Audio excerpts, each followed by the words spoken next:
ગુજરાતની સરકારે ગત વિધાનસભામાં માનનીય મુખ્યમંત્રી શ્રી વિજયભાઈ રૂપાણીના માર્ગદર્શન હેઠળ પ્રબળ રાજકીય ઈચ્છાશક્તિના આધાર ઉપર ગુજરાતમાં પશુ સંરક્ષણ અધિનિયમની અંદર કેટલાક ફેરફારો કર્યા હતા અને ગૌ ગંગા ગાયત્રી ગૌરી ગીતા જેની અંદર 33 કરોડ દેવતાઓનો વાસ રહે છે એવી ગાય માતા અને ગૌવંશની રક્ષા માટે આ કઠોરમાં કઠોર કાયદો બનાવવામાં આવ્યો હતો। આ કાયદાના ભાગ સ્વરૂપે હવે ગુજરાતની ધરતી ઉપર કોઈ ગાય કે ગૌવંશની હત્યા કરે તો એને આજીવન કેદની સજા અને 5 લાખ રૂપિયા સુધીના દંડની જોગવાઈ કરવામાં આવી હતી। આના ઉપરાંત આ કાયદા હેઠળ ગુજરાતની અંદર ગૌવંશની ગેરકાયદેસર હેરફેર ગૌમાંસ કે તેની બનાવટોના વેચવાટ અથવા સંગ્રહ કરવાના સંદર્ભમાં જો દોષિત ઠરે તો એને પણ 10 વર્ષ સુધીની કેદ અને 1 લાખથી 5 લાખ રૂપિયા સુધીનો દંડ એ રાજ્ય સરકારે નક્કી કર્યો હતો। આ કાયદા હેઠળ જે ગુના થાય એ તમામ ગુનાઓ એ બિનજામીનપાત્ર ગણવા માટેનો આ કાયદાની અંદર સમાવેશ કરીને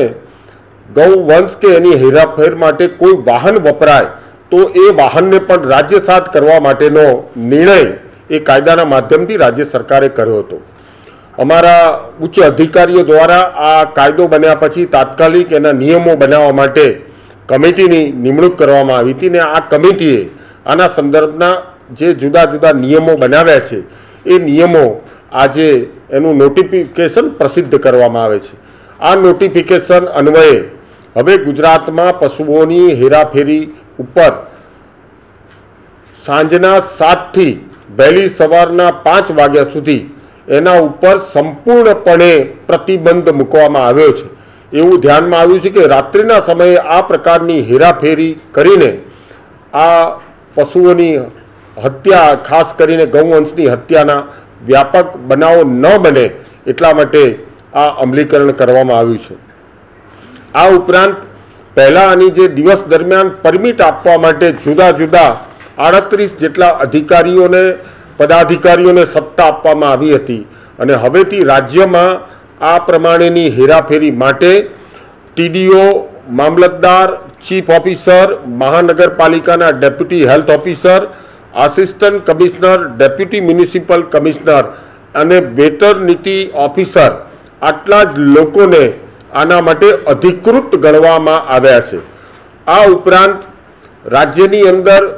સમગ્ર રાજ્યમાં 5 જગ્યાએ ફોરેન્સિક સાયન્સ અંગેની લેબોરેટરીઓ હાલ આપણે ઉપલબ્ધ છે। રાજ્યમાં 4 જેટલી ફોરેન્સિક સાયન્સની મોબાઈલ લેબોરેટરી ઉપલબ્ધ છે, પરંતુ હવે ગુજરાતની ક્યાંય આવી મુવમેન્ટમાં ગૌમાંસની હેરાફેરી ધ્યાનમાં આવે તો તરત જ એનું ઇમ્યુનો ઇલેક્ટ્રોફોરેસિસ પદ્ધતિ અથવા પ્રેસિપિટન ટ્યુબ પદ્ધતિના માધ્યમથી એનું ઇન્વેસ્ટિગેશન થઈ શકે એટલા માટે રાજ્યની અંદર વધારાની 10 મોબાઈલ વાનો આગામી દિવસોમાં કાર્યરત કરવામાં આવશે,